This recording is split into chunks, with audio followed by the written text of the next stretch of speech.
Boa noite a todos.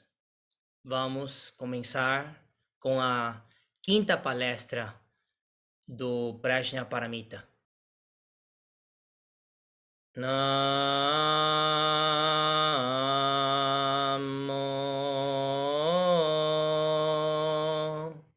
Pansa Satya Mani Pho Namo Pansa Satya Mani Pho Namo Pansa Satya Mani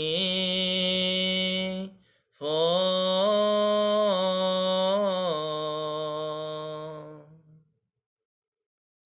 Verso de abertura de sutras. O Dharma insuperável, profundo e maravilhoso é difícil de se achar em centenas de milhões de períodos cósmicos. Agora que posso vê-lo e ouvi-lo, consigo recebê-lo e conservá-lo. Desejo compreender o verdadeiro significado do Tathagata. Namo Pho. Boa noite a todos. Então, seguimos com o texto. A vez passada, explicamos até verso 167. Um dos trechos que lido por último foi: todos os fenômenos são sem uma natureza independente que lhes seja própria. Nem surgem nem cessam. Dado que não surgem nem cessam, são fundamentalmente quiescentes. O Nirvana é sua natureza inerente. Verso 168. Um fenômeno não surge por si mesmo, nem por outro. Não surge do conjunto de ambos ou sem causa. Ao contemplar a natureza sunya dos fenômenos, sabe-se que todo fundamentalmente não surge.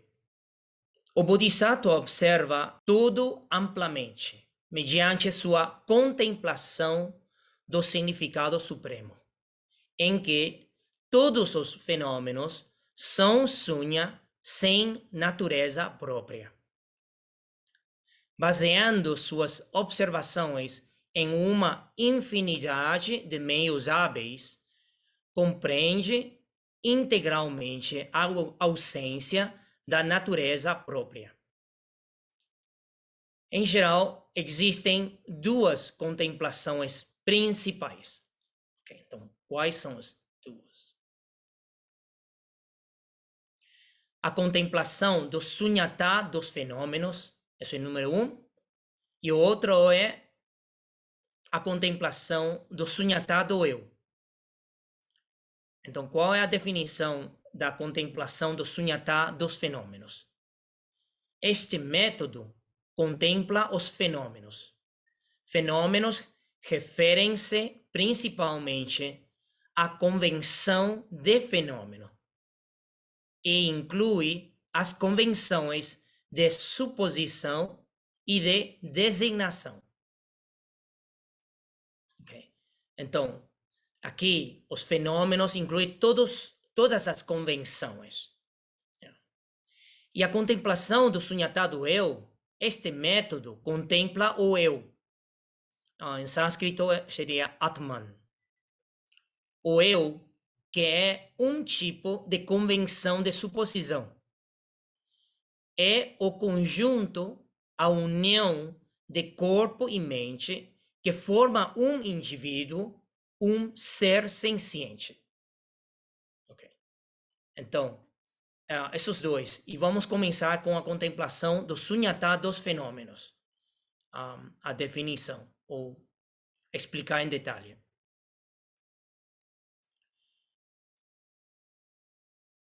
a contemplação do Sunyata dos fenômenos. Esta contemplação concisamente investiga os 4 aspectos de não surgimento. Okay. Quais são os 4? Não surgido por si mesmo, não surgido por outro, não surgido em conjunto e não surgido sem causa. Okay.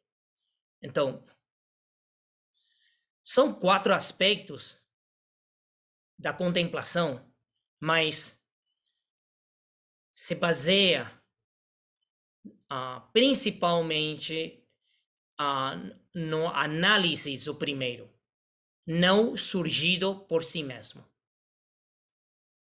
Nenhum fenômeno pode surgir por si mesmo. Autossurgido significa que algo surgiu por si mesmo, visto que uma autoentidade, Atman, já existe. Implica que surgiu anteriormente.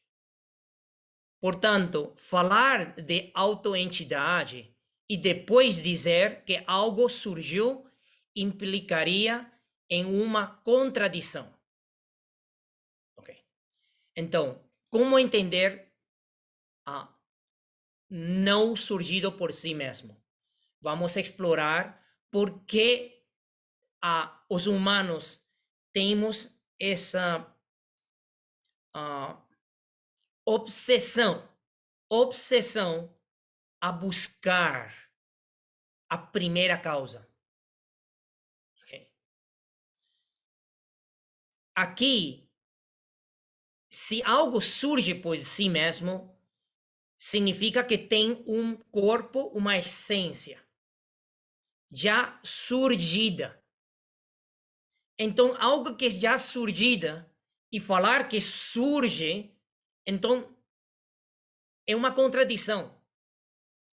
Porque isto é como se falar de a primeira causa e a primeira causa não tem causa da primeira causa. Ok? Então é uma contradição. E por isso, não surgido por si mesmo. E vamos dar exemplos. De acordo com a história humana, sempre estamos buscando a primeira causa de tudo.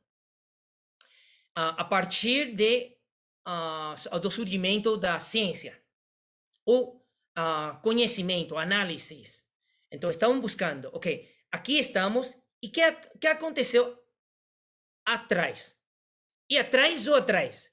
E atrás do atrás? Sempre buscando aquele que surgiu primeiro. Okay. Agora, ou como buscar tal coisa que é a partícula mais minúscula, a mais pequena, que não pode ser dividido, indivisível. E isso é a partícula, componente, unidade que pode compor todo. Buscar esta coisa. Mas isto existe, é possível existir tal coisa que é primeira. E se tem primeira, então o que significa? Então deve ser a última. Okay? Então essa busca constante da primeira causa e o último efeito. E por isso, a maioria das religiões, por suposto, não estou falando do budismo, a maioria das religiões, especialmente teístas, precisam e falam da primeira causa. Essa primeira causa que não tem causa essa causa. É o que é. Sempre foi, sempre será e sempre é. E então, desde essa primeira causa, surgiu todo o resto, incluso todos os seres sencientes. Mas para justificar que essa primeira causa existe e que ninguém fala com essa primeira causa não tem forma de se expressar, manifestar, se busca o último efeito. Então, o dia do julgamento, quando se determina os humanos na Terra que vá a ir ao céu ou ao inferno, ok? Ou esse dia do julgamento. Então, primeiro, o último. Isso é a visão limitada, errônea do apego de todos os seres apegados ao eu. E então, estão apegados a essa coisa que surgiu por si mesmo. Okay? Então, qual é o propósito dos seres que acham que existe a primeira causa? É voltar ao abraço, voltar com e unir com a primeira causa. No fim, no final. Ok? Então, aí, basicamente, surgido por si mesmo, essa visão errônea, né, já explica a maioria das crenças em nosso mundo. Porque não fala da ausência da natureza própria. Fala exatamente de uma natureza própria que existiu, existe e sempre existirá. Okay? É eterno. Mas a contemplação dos sunyata fenômenos requer que nós sempre, concisamente, investigar o não surgimento. E primeiro é não surgido por si mesmo. Ok? Segundo. Então, se determina que nada surge por si mesmo. Então, vamos segundo. Não surgido por outro. Qualquer fenômeno dotado de uma natureza real e inerente não pode surgir por outro. Se antes de seu surgimento um fenômeno não tem autoentidade, então não há um si mesmo que entre em relação com outro fenômeno. É dizer, se nada pode autossurgir e é surgido por si mesmo, então não tem um si mesmo. Então, se não tem isso, então como pode falar de relação com outro fenômeno? Se não há um si mesmo, não se pode dizer que há outro. Se não podem estabelecer-se os conceitos de si mesmo e outro, como se pode falar de surgimento? Ok? Então, devido a primeira observação ou contemplação, que não surgido por si mesmo, então não é possível surgido por outro. Então é não surgido por outro. O segundo aspecto da contemplação. Terceiro, não surgido em conjunto. Qualquer fenômeno com uma natureza real e inerente não pode surgir em conjunto. O surgimento em conjunto é a combinação do surgimento por si mesmo e o surgimento por outro. Se ambos modos são considerados separadamente, é impossível estabelecer nem o surgimento por si mesmo, nem o surgimento por outro.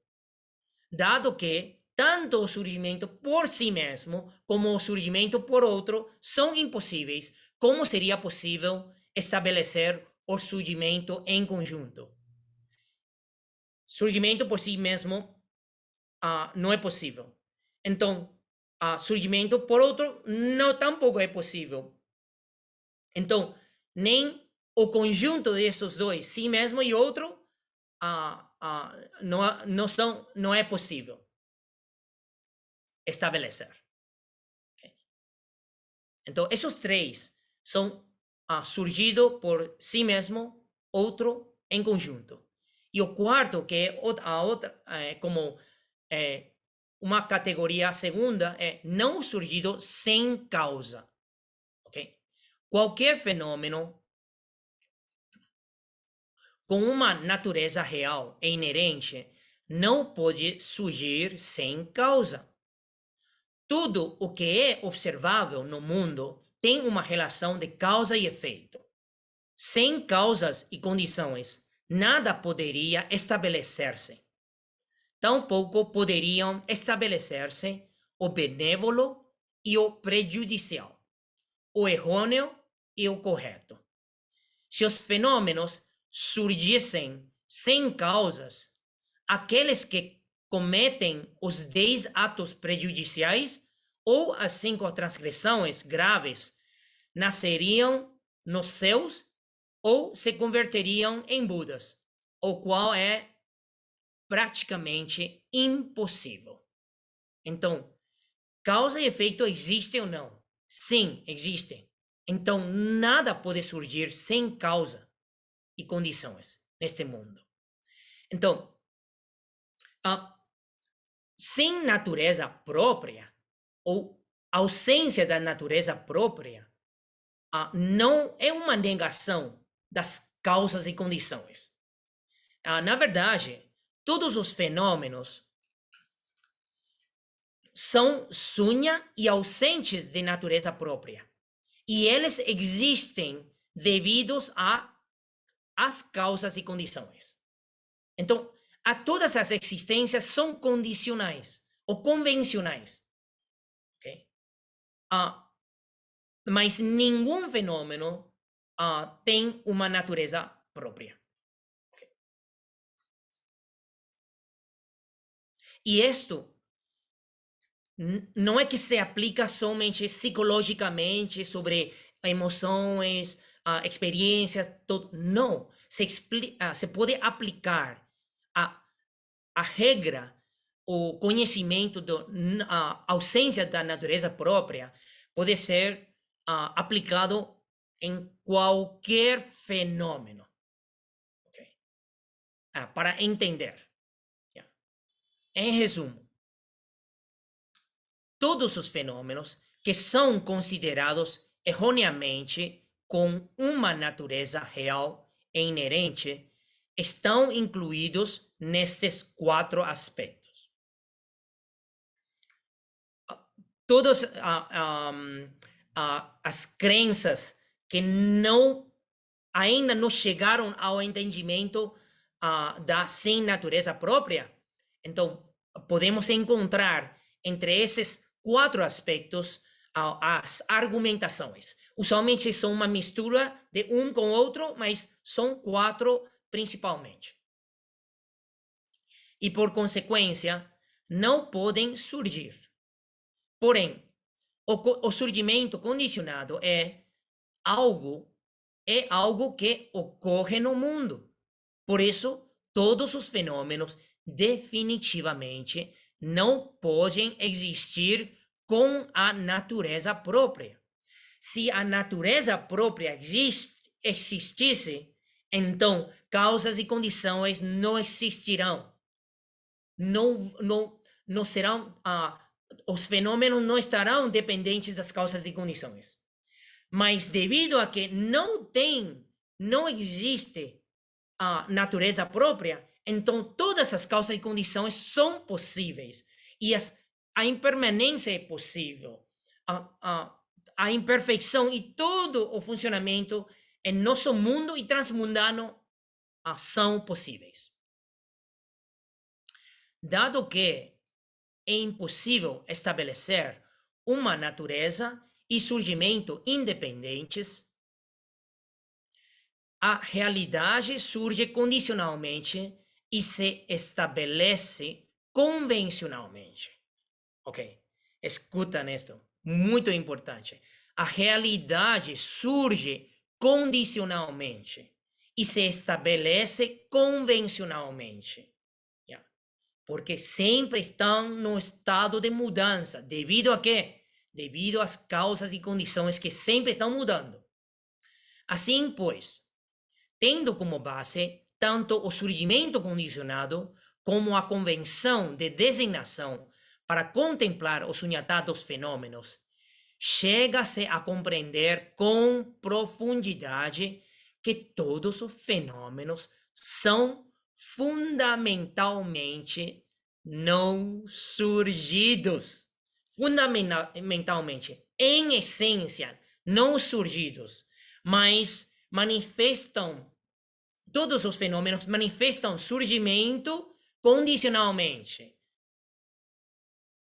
Como se afirma nos sutras, aquilo que surge das condições é não surgido, porque não tem uma natureza inerente capaz de surgir. E todos os fenômenos, em origem, se encontram sempre em perfeita quiescência. Uau! Desde do plano condicional, convencional, a verdade convencional, parece que os fenômenos surgem e cessam, surgem e cessam, surgem e cessam. Cada fenômeno. Mas desde o ponto do significado supremo, ok? Ou também chamado a realidade verdadeira. Nenhum fenômeno surgiu ou cessou, porque é não surgido. Ok? E vamos compreender profundamente os 4 aspectos da contemplação dos sunhatados fenômenos. Realmente, esta estanza e esse conhecimento, que é conhecimento e em palavras, já é o mais profundo do Prajnaparamita. Mas isto é o que nós sempre estamos observando, os 4 aspectos da contemplação dos sunhatados fenômenos. Cada pensamento, cada experiência, cada coisa que nós percebemos ou interpretamos erroneamente, é através da análise, da contemplação que nós saímos desses erros, que geram que? Porque causam elaborações conceituais, que levam à discriminação ilusória. E aí causam a nossa ilusão e termina em sofrimento. E sempre termina em sofrimento. Todas as visões errôneas. Okay. Vamos agora verso 169. Ok. É sobre Pudgala e Satkaya. O eu não é nem idêntico aos 5 agregados, nem distinto dos agregados. Não se pertencem nem coexistem mutuamente. Por estas razões, sabe-se que é não eu. Existem 2 tipos de eu. Nossa, não é um eu? Não. O eu tem 2 tipos, 2 definições ou aspectos, chamados Pudgala, ou Pudgala eu e Satkaya eu. Okay. Pudgala, em sânscrito, significa aquele que toma vários estados de renascimento. Ou significa que esta coisa, aquela coisa que toma vários estados de renascimento, que está renascendo. Pessoas chamam isto, aquilo, mas é Pudgala. Pudgala, isso é o significado. Okay? Implica o renascer incessante no ciclo de nascimento e morte, samsara. Seja assim mesmo, outros humanos ou animais, todos estão dotados de uma entidade individual, a combinação de corpo e mente, considerada como um eu convencional, mundano e pertencente à convenção de suposição. Mas os seres sencientes, incapazes de compreender isto, sempre pensam que transmigram com corpos reais no ciclo de nascimento e morte. Deste modo, elaboram o apego ao Pudgala eu. Ok? Então, qual um exemplo de esse apego ao Pudgala eu? E isto é muito parecido ao hinduísmo. Okay? Hinduísmo acham que tem alma, Atman, que foi criado e existiu, existe e sempre existirá. Atman, eu. Então, esse eu, esse Atman, muda e está em um corpo, e depois, quando o corpo morre, então este Atman transmigra a outro corpo, e assim é como trocando vestimenta. Está assim trocando roupa, trocando corpo em diferentes destinos. Okay? Isso é a crença do hinduísmo ou religiões na Índia antiga. Então, isso é um apego a Pudgala eu. Considerar que tem uma coisa que está renascendo. É uma suposição de algo que isto é, isso sou isso Pudgala eu. Okay. Mas aí vocês escutam, mas budismo não é o mesmo? Budismo fala do eu condicionado. Não existe um Atman independente, real, eterno. Não. O eu condicionado é composto de 5 agregados. E os agregados sempre estão em mudanças constantes. Então, não pode encontrar uma coisa, um Pudgala eu, que não muda. Tanto corpo, destinos mudam, também essa combinação dos agregados. Ok? Então, o eu condicionado não é mesmo que um Atman. Okay? Mesmo que falamos sobre renascimento, e eu usualmente não utilizo reencarnação, porque reencarnar está totalmente ligado a Atman. Reencarnar é como um Pudgala eu trocando o corpo vida atrás vida, destino após destinos. Okay? Não. Pelo menos a convenção que utilizamos, que talvez é mais aceitável no contexto budista, é renascimento. Ok? Mas que está renascendo? O eu condicionado, que é não eu. Okay? Sakaya significa acumulação. Acumular. A partir da combinação de corpo e mente, surge a ideia de um eu com as características de apego e arrogância, que se opõe aos outros da convenção de designação.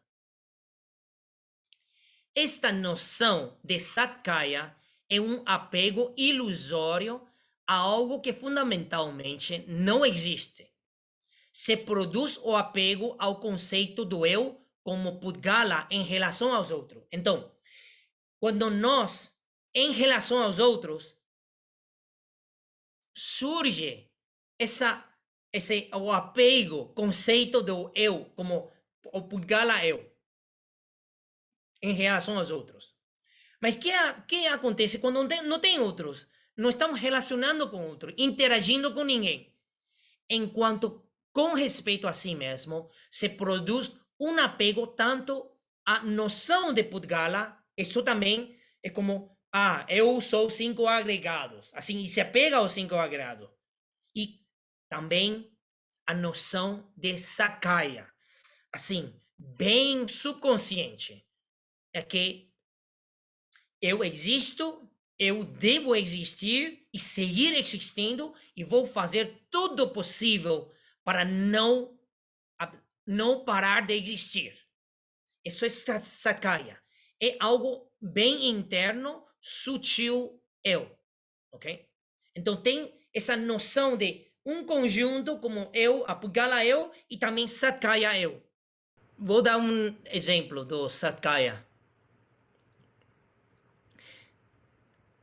Nós respiramos, mas nós temos que lembrar de respirar, mesmo que não respiramos bem e não temos atenção plena. A mente não treinada. Por que sabemos como respirar? Quem está pedindo respirar? Quem está pedindo o coração? Quem está enviando sinal a coração a bater? O batido do coração. Ok? Então, esse apego ao eu sutil, o Satkaya, que está aí subconscientemente apegando, agarrando a existência. Então, isso está sempre enviando sinais para manter, existir, viver, seguir, não deixar. E se sente medo quando nota ameaças, qualquer coisa que pode afetar essa existência. Então, reage automaticamente, subconscientemente.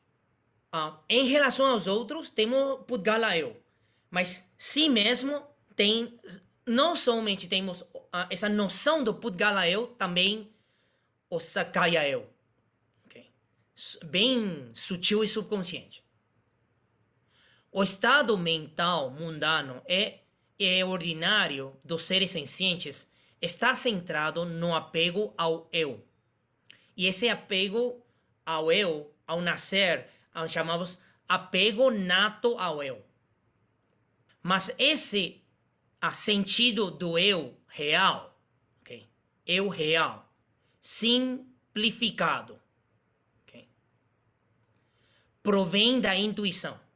Okay? Então, devido a esse apego nato ao eu, nós sentimos que o eu real é simplificado. E é como uma intuição própria. E a maioria das pessoas não refletiu profundamente sobre o que é realmente o eu. Então, uma pessoa nasce a esse mundo. Se não encontrou o Buda Dharma, não encontra alguém que fala sobre a ausência da natureza própria, do não eu. Então, usualmente, vive, mora, come, dorme, faz coisa intuitivamente, mas não refletir profundamente sobre o que é, quem sou eu. Agora, nós somos diferentes.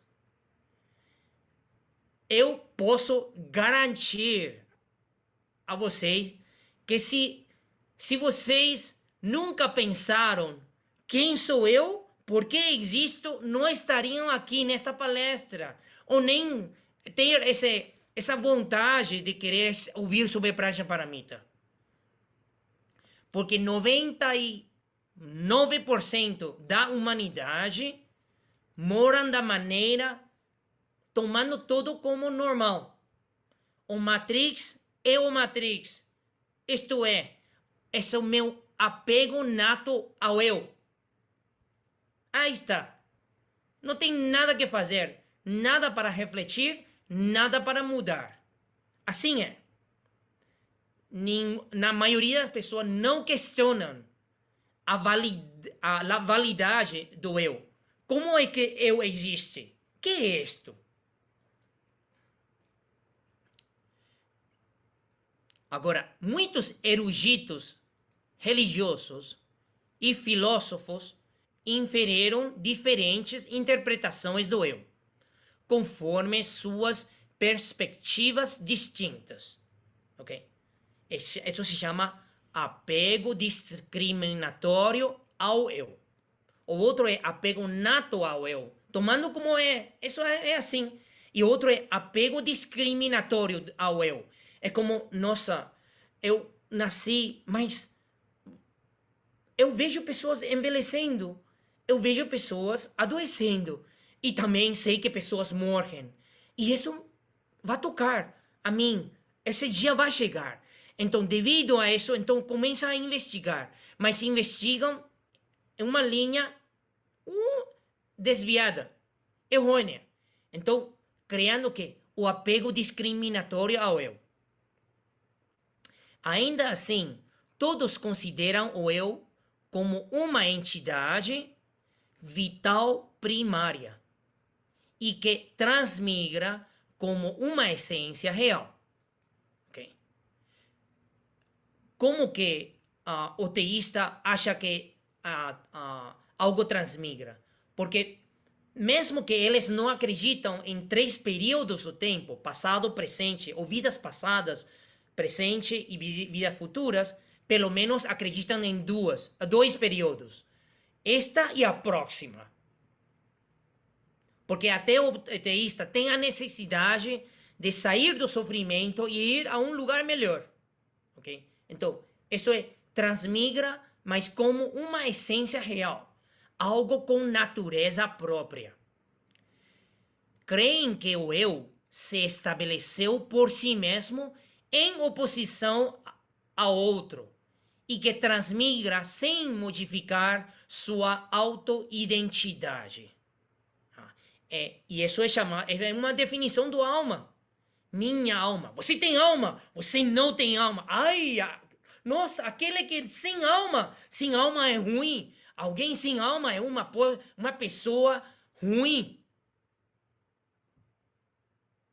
Na verdade, não eu significa não alma. Uau! Então, como pode ser? Agora, se até este momento, depois de explicar 4 palestras, e esta é a quinta, e você não entendeu que o eu, a definição do eu ou da natureza própria, então tem que revisitar e escutar as palestras anteriores. Ok? As características do eu próprio. Quais são as características? Real, e estes são para memorizar. Real, unitário, permanente e, devido a esses 3, buscar felicidade e feliz. Eu próprio, que todos acham e estão apegados, é como um eu real, um eu unitário, um eu permanente e que este eu é feliz. Okay? Essas são as características do eu próprio. O conceito do eu próprio contém as características de existência real. Existe realmente. Eu existo realmente. Autoexistência. Eu sempre assim. É uma autoexistência sustentável, independente do outro. E existência permanente. Sempre fui, sempre sou, sempre serei. Esta definição é exatamente idêntica à definição de natureza própria, tratada anteriormente. Então, aí se esclarece. Eu, natureza própria, sinônimos. Mesma coisa. Okay? Mesmo conceito. Mesma doutrina. Consequentemente, a não existência na natureza própria com respeito aos fenômenos e a não existência do eu com respeito aos seres sencientes. Os fenômenos são intercambiáveis. Significa que, falando do sunyata, o não eu, são intercambiáveis, ou sem natureza própria, ok? Não eu, são intercambiáveis. Os fenômenos são sunya, sem natureza inerente, natureza própria. Do mesmo modo, o eu é sunya, sem natureza própria, inerente. Ademais, os fenômenos não têm eu. E, igualmente, os indivíduos Pudgala tampouco possuem eu. Então, aqui revela que, sem natureza própria, okay, não eu, sunyata, são sinônimos. São intercambiáveis para explicar os fenômenos tais como são. No obstante, os indivíduos, devido ao eu, ao satkaya eu, se aferram ilusoriamente a si mesmos como uma entidade real, unitária e permanente.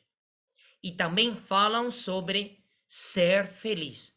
Devido a que eu sou uma entidade real, unitária e permanente, então eu preciso de felicidade, ser feliz. E consideram seus corpos como algo independente e, de fato, se sentem livres e em controle. Ha! Nossa, qualquer pessoa que acham que tem controle do próprio corpo é porque erroneamente e ilusoriamente, com a saúde que sempre tiveram, acham que eles podem controlar o corpo. Têm controle do corpo. São livres. Não são escravizados ao corpo. Nossa, quando algo acontece, quando a saúde começa a perder equilíbrio, o corpo perder equilíbrio, aí você vai saber, não importa que medicina, que coisa, você não pode controlar isto que você acha que sempre teve controle. E não tem nenhuma liberdade. Devido a causas e condições, sofre etapas. E as etapas principais sabemos: nascimento, envelhecimento, a doença e morte. Mas dentro desse esse processo, nossa, quantas vezes nós estamos aproximando algo e nós rejeitamos esse processo e não queremos admitir que é o que é e que deve ser. E sempre estamos desistindo, lutando contra, okay? Em vez de entender e sanar através da mente deste processo. Sim, sem dúvida, tem que tomar remédio, tem que ver médico, tem que fazer tudo o que fazer, mas a mente se está pegado que a essa entidade real, unitária e permanente, então tudo isso deve trazer felicidade para mim, então já está errado. Entender que eu não sou real, isso é uma existência ilusória, devido a causas e condições. Não é unitária, é dependente de todos os outros. E também não é permanente, é impermanente. E por isso, a imperfeição, o sofrimento é a realidade desta existência, do eu, dessa entidade condicionada. Dessa entidade condicionada. a partir da perspectiva sobre a natureza fundamental do eu, a qual estão erroneamente apegados, o eu crê ser feliz. E a partir da perspectiva sobre as funções expressas pelo eu, dito eu é o que toma decisões. Seja já que o poder e a vontade são atributos controlados pelo eu, definido como aquele que domina. Então, o eu acha que tem poder e a vontade e pode controlar. E isso é característica do eu, aquele que domina. Desse modo, o desejo pelo domínio constitui a característica do Satkaya eu. Dominar. Desde o mais pequeno do indivíduo, cada um, eu domino minha existência. Em vez de entender que eu sou condicionado e estou dependente das causas e condições. Não, eu domino. Meu Sakaya eu domina. E aí, um indivíduo, outro indivíduo, mais indivíduos, um grupo de indivíduos que se chamam os russos. E eles têm uma pessoa que guiam a eles, que também com esse apego a esse Sakaya eu. Ok? E todos juntos criam uma convenção da suposição, ok? Que tem um país, a Rússia. E outro grupo eles são ucranianos, da Ucrânia. Então, nós contra eles contra nós. Então, tudo isso não leva esse apego ao eu real, unitário, permanente, de nenhuma maneira leva à felicidade. Leva a puro sofrimento. Sofrimento, vida traz vida. Então, nós temos que entender isso. Porém, se compreende-se integralmente a não existência da natureza própria e que é impossível obter um eu real, unitário e permanente, o conceito errôneo de um eu livre e dominante perderá seu fundamento e será eliminado por completo. Isso é o nosso objetivo. Sair da visão errônea do eu. Sair do apego do eu. Sair do Matrix. Então, aqui fala de se compreende-se integralmente a não existência ou a ausência da natureza própria. Então, e saber também que é impossível agarrar, aferrar, obter, apegar a um eu real, unitário e permanente. Então, aí, de pouco a pouco, o eu que se acha livre e dominante vai perder a força. Devido a um eu que vai ir soltando e entendendo que é condicionado. Então, a compaixão, o amor benevolente, o regozijo, a equanimidade será automático e possível. Porque já não é uma existência apegada. É algo que se abre, uma mente, um indivíduo condicionado que se abre. Tudo isto deve ser penetrado e realizado através da contemplação do sunyata do eu. Uau. Vamos compreender profundamente as duas definições do eu. Por favor, então, as palmas. Transferência de méritos.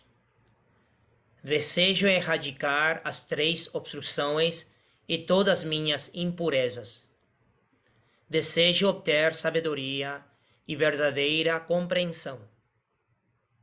Desejo universalmente que as calamidades e obstáculos se extingam. Praticando constantemente, vida após vida, o caminho do Bodhisattva. Namo Pho. Até a semana que vem. Obrigada, Shifu. Namor, Namor. Shifu. Namo Pho. Boa noite. Tchau.